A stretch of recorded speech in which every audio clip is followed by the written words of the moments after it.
Dahil sa sunod-sunod na mega oil price hikes, doble na ang tinaas ng presyo ng petrolyo sa bansa sa loob lang ng isang buwan ayon sa Department of Energy. Sa UH on record kahapon, sinabi ni dating Energy Secretary at ngayon Leyte Governor Jericho Petilla, malabo nang bumalik sa dating presyo ang oil products na sinang-ayunan ng DOE. Wala pa raw desisyon si Pangulong Bongbong Marcos tungkol sa pagtapyas o pagsuspinde sa fuel excise tax. May unang balita si Salima Refran. Habang walang preno ang pagtaas presyo ng produktong petrolyo, ang jeep na ito tumirik sa rutang Alabang-Sapote. Natuyuan kasi ito ng diesel dahil tingi-tingi na kung magpakarga ang driver na si Alan.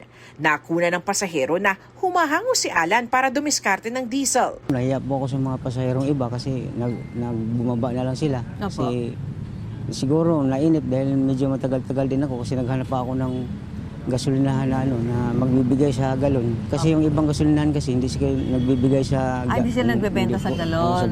Opo. 3 dekada ng tsuper si Jose. Pero ngayon lang daw siya naluha sa pagsubok na tila walang panalo. Kaya nga po, mahirap talaga. Walang magagawa, ito lang hanap buhay namin. Baka ibalik na lang daw niya sa operator ang jeep kapag hindi kinaya ang presyo ng krudo. 160 pesos per liter na ang diesel sa ilang gasolinahan sa Quezon City. Sa Batanes, umaabot pa sa 164 pesos ang kada litro nito. Problema rin na nagkakaubusan ng supply sa ilang gasolinahan sa Atok, Benguet. 150 plus yung diesel ngayon. Dito sa amin wala nang nagtitinda ng diesel.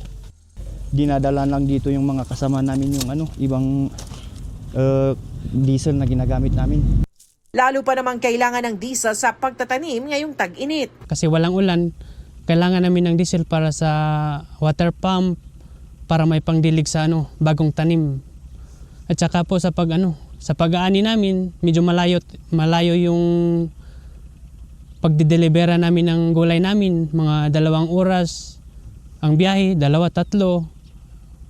Kaya yung napakalaking epekto talaga nung pagtaas ng diesel kasi minsan wala nang natitira eh. Ayon sa isang grupo ng mga magsasaka, nabawasan ang mga nagbabiyahe ng gulay dahil sa taas presyo ng petrolyo. Naiipon yung mga gulay sa mga bagsakan dahil wala na masyado ring bumabiyahing mga trader o kung meron man, talagang medyo mahal at maraming nabubulakan po ng mga gulay. Hindi pa rin inaalis ng Department of Energy ang posibilidad ng mas masidhipang taas presyo habang wala pang indikasyong huhupa ang tensyon sa gitnang silangan. Is it going to reach 200? I really do hope it won't. No? And I don't think it ever happened. But it's a possibility also.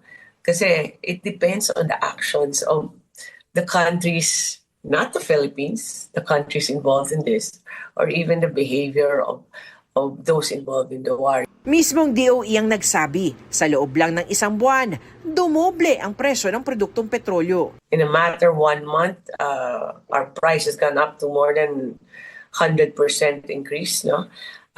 So sobrang, this is like by far the fastest and the highest increase of our oil prices. Sinuri ng GMA News Research ang datos ng DOE at kinumpara ang presyo bago at pagkatapos ng pagsiklab ng giyera sa gitnang silangan. Ang pinakamurang diesel noon nasa 48 pesos lang kada litro ang presyo. Pero ilang linggo matapos atakihin ng Amerika at Israel ang Iran noong February 28, nasa 125 pesos per liter na ang pinakamurang diesel ngayon. Higit doble ang tinaas. Ang pinakamurang gasolina naman noon nasa mahigit 52 pesos per liter lang. Pero ngayon, nasa mahigit 87 pesos na. Bago ang giyera, nasa higit 77 pesos per liter ang pinakamurang kerosene. Pero nasa halos 158 pesos per liter na ngayon, higit 100% ang tinaas. Ang masaklap, sabi ni dating Energy Secretary at ngayon Leyte Governor Jericho Petilla, malabo nang bumalik sa dating presyo ang mga produktong petrolyo. Bagay na sinang-ayunan ni kasalukuyang Energy Secretary Sharon Garit. Huwag na kayong umasa, babalik pa ng 61 yan.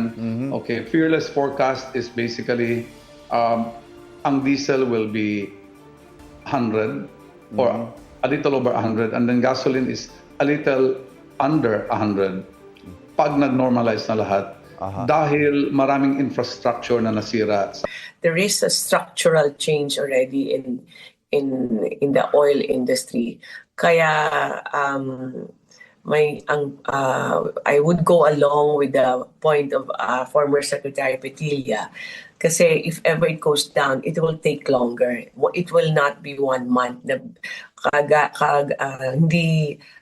Kung gaano kabilis ang pag-akyat ng presyo, hindi ganun po kabilis yung pagbaba ng presyo.